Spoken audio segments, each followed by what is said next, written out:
Olá, este é um episódio do programa educacional do CDT, Centro de Doenças Tromboembólicas do Hemocentro da Unicamp e da SBTH, Sociedade Brasileira de Trombose e Hemostasia. Eu sou Joyce Aniquino, atual coordenadora do CDT e presidente da SBTH. Estarei com vocês durante todo esse programa. Espero que aproveitem. A gestação induz muitas alterações na mulher e uma delas, alteração na coagulação. E nesse sentido é bastante importante nós podermos discutir trombose e gestação. E hoje eu tenho aqui comigo a doutora Venina Barros, que é ginecologista obstetra, que é presidente da Comissão Nacional Especializada em Trombose e Hemorragia na Mulher, da FEBRASGO, e responsável pelo setor de trombose e hemostasia da obstetrícia da Faculdade de Medicina da USP.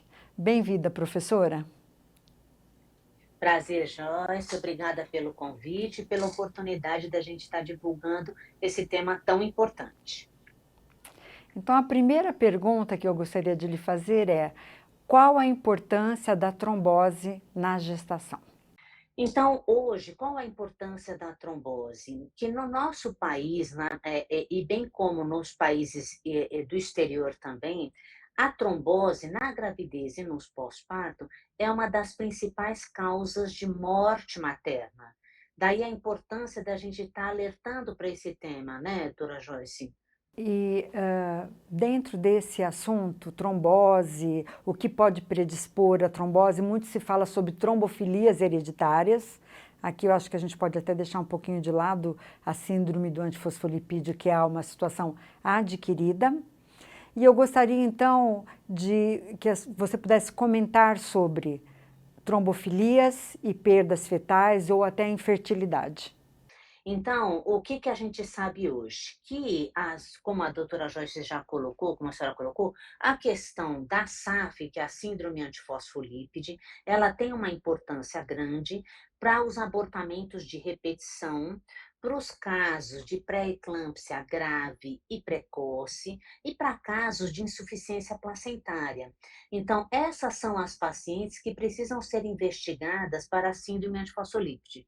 Os abortamentos, pré-eclâmpsia grave e precoce, o que significa antes das 34 semanas, e para as pacientes que fazem insuficiência placentária. O que é isso? Líquido amniótico diminuído, uma restrição de crescimento fetal ou alteração do Doppler do cordão umbilical na gravidez. Então, essas precisam da investigação da síndrome antifosfolípide, que é uma trombofilia adquirida. As trombofilias hereditárias, a mais comum é o fator 5 de Leiden, que o mais comum é o fator 5 de Leiden heterozigose. Elas têm mais importância para o risco de trombose na gravidez. Então, o que a gente sabe? Que o fator 5 de Leiden em homozigose, a protrombina mutante em homozigose, a deficiência de antitrombina, são fatores muito importantes para a trombose na gravidez. Felizmente, elas são raras. E o que eu queria chamar a atenção, né, Joyce? Que qual é a moça que tem o principal fator de risco para a trombose na gravidez? É a pessoa que já teve uma trombose venosa prévia, principalmente em uso de anticoncepcional, ou ela teve a trombose na gravidez e no pós-parto. Então, às vezes, a trombofilia dela, a investigação veio negativa, mas independente disso, se ela já teve trombose na gestação, em uso de pílula ou no pós-parto, é uma moça que vai merecer uma profilaxia para trombose na gravidez. Então, acho que é bastante relevante essa pergunta. Toda gestante deveria fazer investigação de trombofilia? Ou toda gestante que já teve uma história de aborto ou de um óbito fetal deveria investigar alguma trombofilia? Então, Joyce, isso é uma coisa muito importante. Por isso que eu frisei bem que a trombofilia adquirida, que é a síndrome antifosfolípide, deve ser investigada naquelas situações. As demais trombofilias, em todos os estudos recentes, randomizados e os trials recentes, não tiveram indicação com morbidade obstétrica. A gente fez um estudo aqui no Hospital das Clínicas da Universidade de São Paulo, em que as trombofilias genéticas tiveram associação com descolamento prematuro de placenta de repetição e com óbitos fetais de repetição. Mas foi uma casuística pequena, então a gente precisaria estender esse estudo. Os demais estudos no mundo todo não mostraram essa significância estatística das trombofilias genéticas com morbidade obstétrica. Então, o que que a gente chama a atenção, na verdade, né, Joyce? A gente queria chamar a atenção que não tem indicação a gente pedir investigação para menina, toda moça que vai investigar, engravidar, precisa fazer investigação de trombofilia? Não precisa. O que a gente precisa? Fazer uma história clínica bem feita, saber se ela já teve trombose anterior, naquelas situações que eu tive, que eu relatei, se ela teve uma história obstétrica complicada, essa moça, como teve pré-eclâmpsia, teve óbito fetal, essas vão precisar fazer uma investigação ou já vão direto para uma anticoagulação profilática. Então, não existe, né, Joyce, indicação de uma pesquisa universal de trombofilia para gestante. O que que a gente precisa? De uma história bem feita dessas pacientes, idealmente antes de estar grávida. Mas o que que é importante, né, Joyce? A gente vai conversar depois que não, a paciente deve ser avaliada por risco de trombose com uma história bem feita no começo da gravidez, no meio da gravidez e sempre lembrar de fazer uma avaliação do risco de trombose após o parto. Perfeito. Olha, é tão importante isso que você colocou, porque são exames que têm um custo elevado e muitas vezes, aí às vezes é pior, pode vir alguma alteração que não obrigatoriamente tem relação com aquilo que a paciente já teve no passado, independente, tirando a trombose de lado. Então, é um dado muito importante para que ter esse exame positivo não significa que ele é a causa, por exemplo, de um abortamento de repetição. Nós que trabalhamos no SUS também sabemos do quanto isso também impacta financeiramente. Eu acho que é um dado importante para a gente ter em mente. E eu acho, né, Joyce, a gente colocando que a gravidez em si é a situação, uma das situações de maior risco para trombose na vida da mulher. Então, aumenta esse risco em 5 vezes. Mas lembrar que no pós-parto, esse risco pode aumentar em 30 vezes. E, novamente frisando, as trombofilias não são o fator de risco mais significativo. O que que a gente tem que ter? Adotar um score de risco pós-parto em todas as maternidades, isso precisa ser universal. Por quê? Porque os fatores de risco pós-parto são, na maioria das vezes deles, clínicos. Então, quem são as pacientes de risco para trombose no pós-parto? Pacientes com idade acima de 40 anos, pacientes entre 35 e 40 anos, pacientes com gestação gemelar, pacientes que tiveram hemorragia no pós-parto, ou seja, sangramento acima de 1 litro. Então, a gente adota um score de risco para essas pacientes e aí a gente vai dar ponto para esses fatores de risco e triar quais são as pacientes de risco. E a gente viu no levantamento aqui do Hospital das Clínicas, que a gente publicou esse ano na revista Clinics, mostrando que as trombofilias, elas tiveram no pós-parto uma importância de 0,1%. Então, 99,9% dos fatores de risco são clínicos, ou seja, uma história bem feita, a gente conhecer os fatores de risco, a gente previne a trombose, a embolia, consequentemente, a embolia pulmonar, e prevenimos assim as mortes maternas, não é? Bom, então, a senhora já comentou sobre a avaliação na gestação, a importância de uma história bem feita antes e no pós-parto. Então, isso nós discutindo em especial trombose e gestação.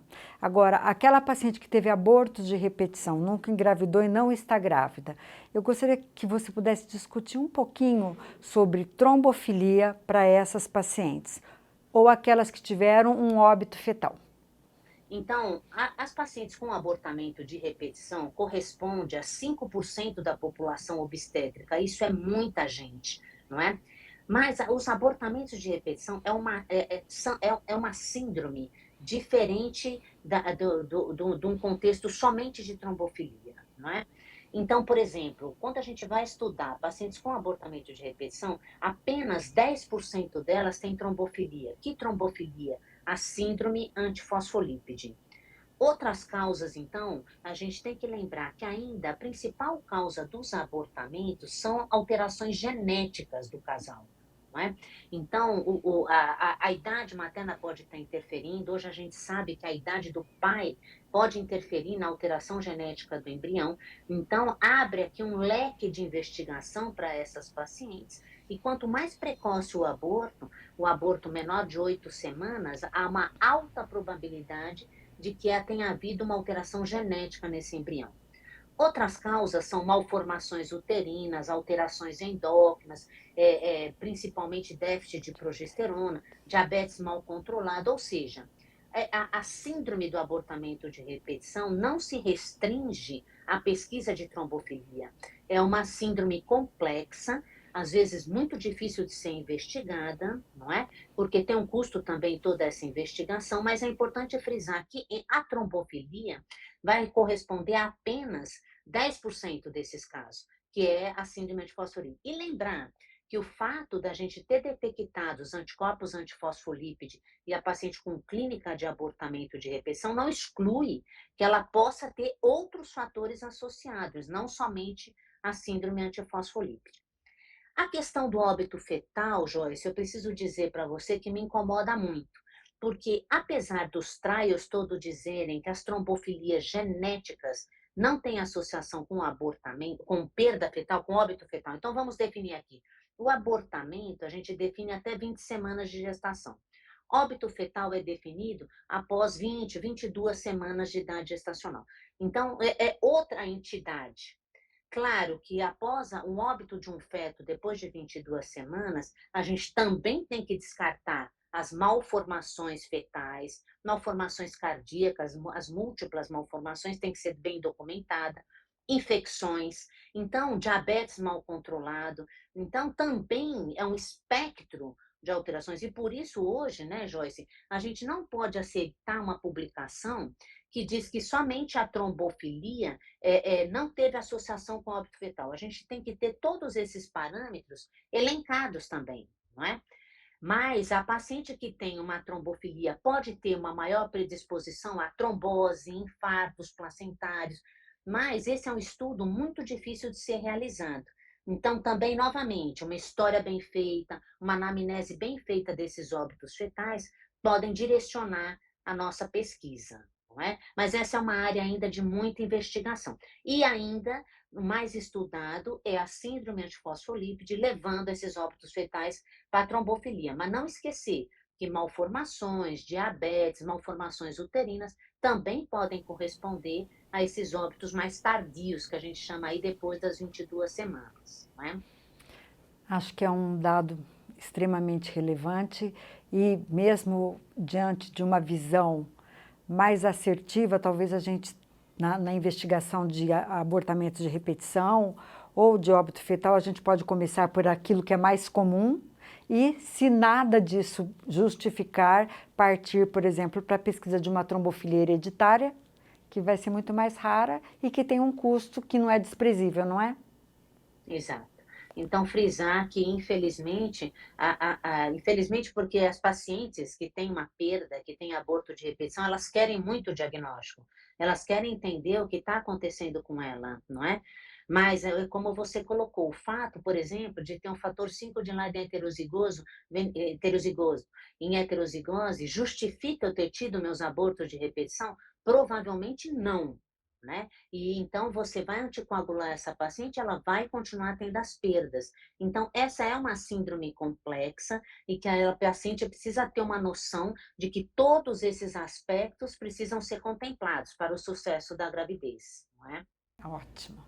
Então, só para finalizar, diante de uma paciente que tem um antecedente de trombose que engravide, qual é a decisão do tipo de anticoagulante, ainda mais hoje que nós temos os anticoagulantes orais diretos, e se é uma dose de tratamento ou de profilaxia? Ótimo. Então, Joyce, é uma paciente que teve uma trombose venosa profunda, uma trombose cerebral, uma embolia pulmonar, que fazem parte do espectro do tromboembolismo venoso. Então, se essa trombose foi superior a 6 meses, está resolvida a situação da trombose dessa paciente, a anticoagulação na gravidez vai ser com uma dose profilática. Qual é a droga de escolha para anticoagulação profilática na gravidez? São as heparinas de baixo peso molecular. Atualmente no Brasil, a gente só tem disponível a enoxaparina. A paciente que preenche essa situação, trombose prévia, engravida, esse medicamento é disponibilizado pelo SUS, é importante que a gente divulgue isso, não é? E a dose, então, é profilática. Existe uma exceção, que é a paciente que tem o diagnóstico de síndrome antifosfolípide e fez uma trombose. Essa é uma situação bastante grave, são pacientes bem difíceis, e é uma única recomendação que essas pacientes precisam receber dose terapêutica na gravidez, mesmo que a trombose tenha sido há bastante tempo, não é? Então, é a única exceção que a gente usa a enoxaparina numa dose terapêutica. O que significa? 1 miligrama por quilo de peso, 2 vezes por dia, né? Todas as demais situações, a gente usa uma dose que até 90 quilos, a gente usa 40 miligramas por dia da enoxaparina, não é? Então, é uma situação distinta. Então, eu gosto muito de frisar que a paciente precisa ter consciência também que se ela teve uma trombose prévia, ela precisa relatar para o seu médico que ocorreu isso. Que eu tenho pacientes que eu recebo que já tiveram a trombose há mais de 10 anos. Então, nem lembra de relatar que teve isso para o médico. Então, a gente tem que inquirir positivamente. Você já teve trombose alguma vez, não é? Embolia pulmonar, para a gente poder dar o cuidado adequado na gravidez, não é? Tá ótimo. Olha, eu queria agradecer por suas excelentes colocações, esse assunto tão importante de pesquisa de trombofilia, que é tão discutido e que cada vez mais a gente tem isso claro. E eu espero que no futuro eu possa chamá-la novamente para outras situações que envolvem a discussão de trombose na gestação. Muito obrigada. Obrigada, Joyce. Agradeço novamente a oportunidade. Estamos aí em plena campanha nesse mês de outubro para a prevenção da trombose e principalmente a trombose na hospitalização. Vamos exigir todos que tenhamos protocolo de prevenção de trombose em todas as maternidades, no pós-parto e na hospitalização. Tá bem? Excelente. Obrigada. Obrigada. Se você gostou deste episódio, não deixe de compartilhar com seus colegas. Outros episódios estão disponíveis no site do CDT e da SBTH. Aproveitem!